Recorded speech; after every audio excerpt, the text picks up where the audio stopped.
लोग बहुत अच्छे होंगे, सबकी पढ़ाई बहुत अच्छे से चल रही होगी।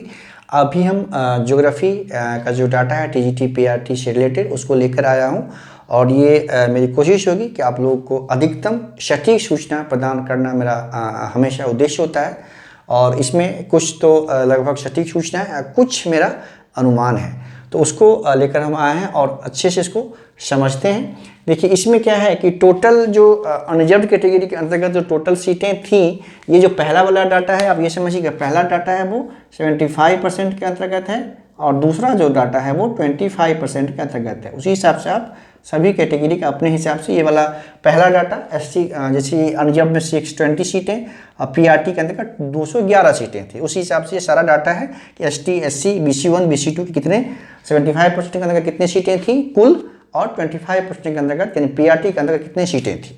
तो पीआरटी के अंतर्गत जो कुल सीटें थी वो थी 385। पीआरटी के अंतर्गत कुल सीटें कितनी 385 सीटें थी कुल सीटें।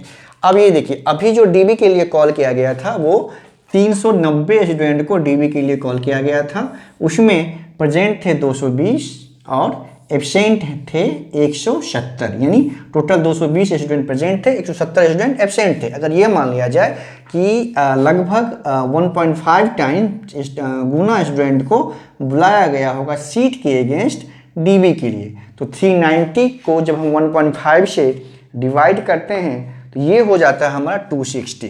ये होता है कितना 260, मतलब ये ऐसा माना जा सकता है कि 260 सीटें अगर रही होंगी तो 1.5 टाइम्स अगर बुलाएगा तो 390 लोगों को ये कॉल किया गया फॉर डीवी। ठीक है, ये जो ये सीटें हैं वो किस में होंगी 75% जो डायरेक्ट रिक्रूटमेंट वाला कोटा है उसी के अंतर्गत डीवी के लिए कॉल किया गया था। उसी के अगेंस्ट पीआरटी सीट के अगेंस्ट डीवी के लिए कॉल नहीं किया गया है इस डीवी लिस्ट में। ठीक है, तो 260 अगर कुल सीटें थी मान लीजिए, है ना। अब देखिए 260 में से 220 तो यहाँ से फुल हो जाएगा, तो यहाँ से कितना बच जाएगा 40 सीटें यहाँ से आपकी बच गई, 40 सीटें डायरेक्ट रिक्रूटमेंट के अंतर्गत।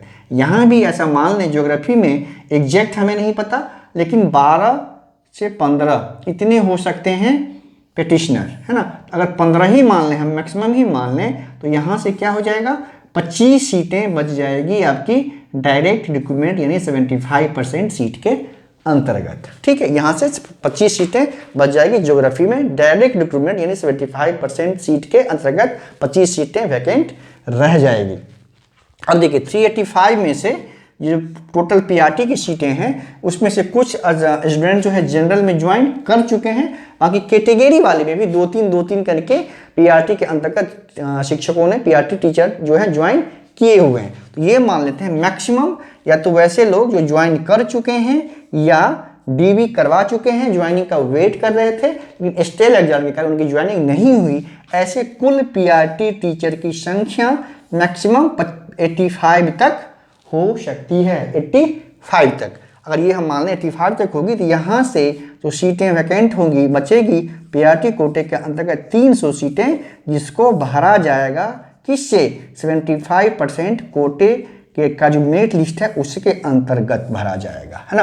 तो 300 ये हो गया, अब प्लस ये 25 सीटें, ये 25 ऐड कर देंगे तो टोटल 325 सीटें हो गई। टोटल 325 सीटें जिनको भरा जाना हुआ है डायरेक्ट रिक्रूटमेंट यानी 75% कोटे का के अंतर्गत जो मेरिट लिस्ट है उसके अंतर्गत अभी के बाद, अभी वाले डीबी के बाद अब हम ये डिस्कस कर रहे हैं कि अभी जो डीबी हुआ है उस पे लगभग कितने मार्क्स पे डीबी के लिए कॉल किया गया है ना। तो यूआर के कोटे के अंतर्गत यूआर कैटेगरी में आप मान सकते हैं कि यूआर में जो है यूआर में 102 या 103 वाले मिले हैं, लेकिन संभवतः ये 102 क्वेश्चन है, ये मार्क्स नहीं है ना।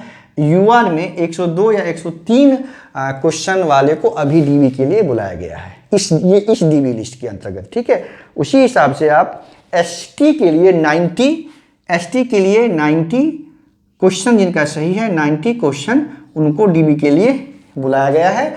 और उसी हिसाब से हम अनुमान लगा सकते हैं कि एससी के लिए एससी के लिए मान लीजिए आप कि कुछ एसटी से थोड़ा सा ऊपर मान सकते हैं हम कि एससी के लिए आप 92 92 क्वेश्चन मान सकते हैं, है ना। ये एग्जैक्ट नहीं मुझे पता, लेकिन इसकी 103 पे कॉल किया गया है, इसके बारे में मैं कन्फर्म हूँ। इधर 90 वाले को कॉल किया गया है, हो सकता है कि इससे एक आध नंबर कम वाले को भी कॉल किया गया हो। कि जहाँ तक मुझे जानकारी है 90 क्वेश्चन जिनका सही था एसटी कैटेगरी में, उनको डीबी के लिए कॉल किया गया था। उसी के हिसाब से एससी का मैंने 92 रखा है कि एससी से एसटी से 2 क्वेश्चन अधिक 92 क्वेश्चन जो है एससी वाले स्टूडेंट को कॉल किया गया होगा। और BC1 और BC1 में फिर 94 वाले को कॉल किया गया, 94 क्वेश्चन वाले को BC1 में, ठीक। उसी से गेस करके आप लगा सकते हैं कि BC2 में जो है 93 क्वेश्चन पे कॉल किया गया होगा डीबी के लिए। अभी जो डीबी हुआ उसकी बात मैं कर रहा हूँ। अगर जब इस 385 सीटें 325 सीटें जब उसके लिए डीबी होगा, या उसका जब इसको इस खाली पद को जब फिर से भरने की बारी आएगी, तो आप ये समझिए कि अनरिजर्व्ड में कम से कम, अनरिजर्व्ड में आप समझिए कि यूआर का कटअप इस पोस्ट को भरने के लिए यूआर का कटअप आप समझिए कि 98 to 99, 2-3 को 98 मान सकते हैं। 98 क्वेश्चन जरूर चला जाएगा कटअप, कुछ कम होके। उसी के हिसाब से आप एसटी मान सकते हैं, एसटी में भी आप 3-4 क्वेश्चन मान सकते हैं, यानी 86 क्वेश्चन एसटी का मान सकते हैं, ठीक है, कटअप। और फिर एससी का भी यहाँ से आप मान सकते हैं, एससी का भी 88 क्वेश्चन, और BC1 BC2 का भी 1-2 क्वेश्चन आप घटा सकते हैं। BC1 का ये 94 है, इसको आप 91 मान सकते हैं, और BC2 का इसका कट ऑफ अभी जो डीबी हुआ था उस पर 93 था, इसको आप 90 मान सकते हैं। तो ये अगर इससे एबव या इसके इक्वल जिन स्टूडेंट का क्वेश्चन अगर ज्योग्राफी में अगर सही है तो उनको ज्वाइनिंग होने की प्रबल संभावना है। बस थोड़ा सा वेट करना पड़ेगा। जो ही ये सब क्लियर हो जाएगा तो एक डीबी और होगा, क्योंकि सीट जब फुलफिल नहीं होगा, लगभग इतनी सीटें वैकेंट बची रहेंगी, तो फिर से न्यू डीबी लिस्ट का प्रकाशन होगा, और उसमें मेरे हिसाब से इस कट ऑफ इसके इक्वल जिनका क्वेश्चन सही होगा उनको जीबी के लिए बुलाया जाएगा, उनकी भी ज्वाइनिंग अवश्य हो जाएगी।